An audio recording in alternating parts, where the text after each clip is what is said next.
Y'all, there is a silence that arrives in a house in late August, and it is loud. One day there is a person in there, leaving cereal bowls in places cereal bowls should not be. And the next day, the dishwasher is empty, the hot water never runs out, and you find yourself standing in the kitchen at 9 at night thinking, well, this is too clean. Something is wrong.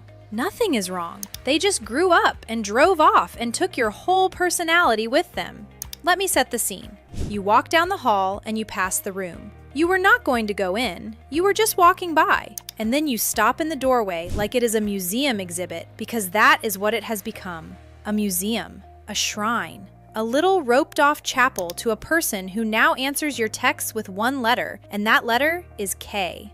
And you stand there and you look at the trophies. Y'all, the trophies. Lined up like little gold soldiers. Half of them are participation trophies, and you know that, and it does not matter even a little bit, because you remember the day. You remember the orange slices. You remember sitting on a metal bleacher in weather that was trying to kill you, cheering for a child who was, at that moment, picking a dandelion in the outfield. And now that dandelion picker is gone, and the trophy stays, and you are not okay. And then there are the art projects. Oh, the art projects. A macaroni something, a handprint turkey from a Thanksgiving you cannot place, a clay bowl that does not hold anything and was never meant to, and that you would walk into traffic for. This is the stuff. This is the good stuff. This is the stuff that has zero resale value and infinite heart value, and the world has no system for that. Now here is where I have to be honest with you, because that is the whole point of this show. There is a little war happening inside you, and I know it because I have been in it. One side of you wants to keep the room exactly as it is forever, like a butterfly under glass, in case they come back and need it to be the same. And the other side of you, the tired and practical side, is whispering, you know, that would make a really nice home gym, or an office, or a craft room, or, let us be real, a place to finally put your own things in your own house for the first time in 18 years.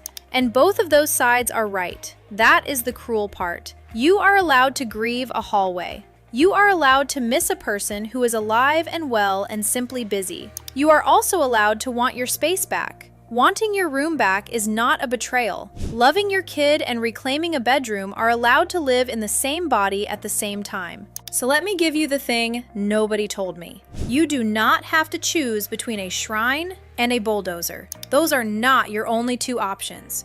You are allowed a third thing. You can keep the keepsakes without keeping the museum.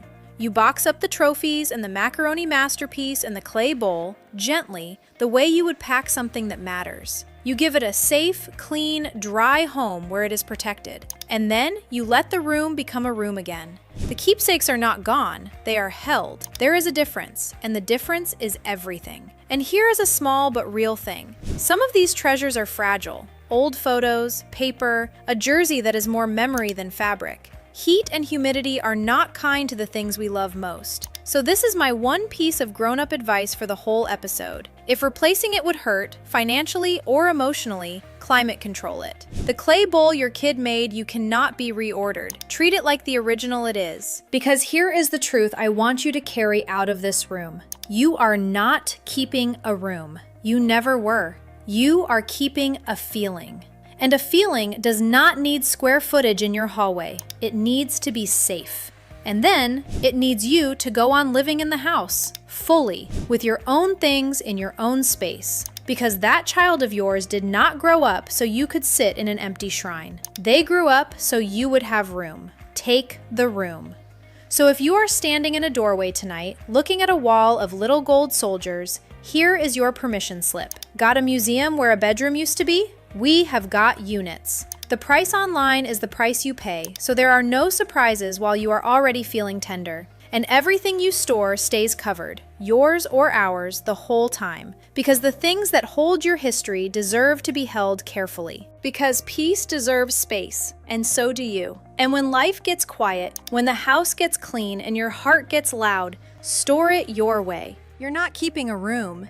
You're keeping a feeling. And feelings don't need a whole bedroom to survive. Box it up, climate control it, take your room back. Book your unit today at yourwaystorage.com. When life gets quiet, store it your way.